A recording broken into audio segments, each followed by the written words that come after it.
Na primeiro lugar, me quero informar a prensa que eu ainda trempang me manda uma carta para o presidente do parlamento, na qual me a solicitar presidente do parlamento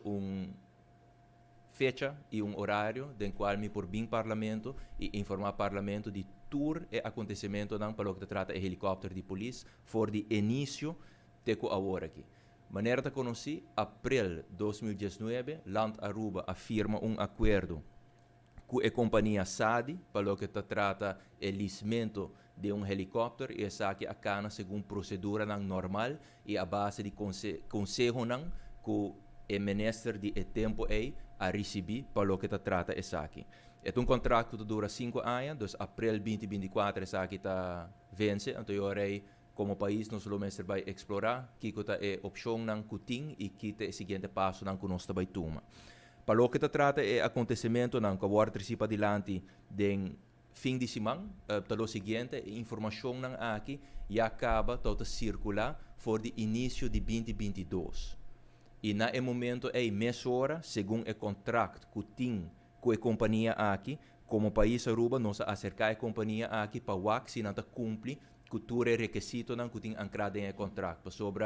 tem ponto de contrato que indica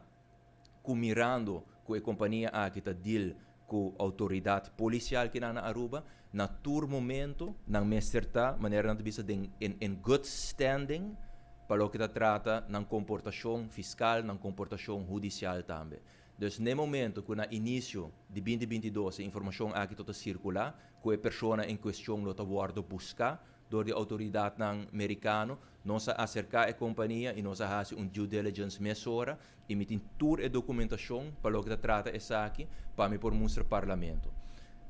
Adicional, me serviço rato que a pessoa em questão não é dono da companhia, é trabalhador que na 23 de dezembro de 2020 o contrato que todo tem que a companhia também a ser terminado.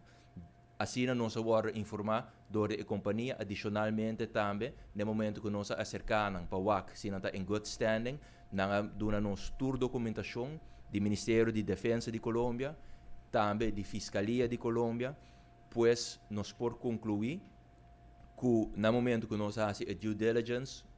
mirando o hecho que a informação aqui toda circular, nós podemos confirmar que a companhia, seu trabalhador e também os shareholders, tudo cumpre com tudo que tem ancrado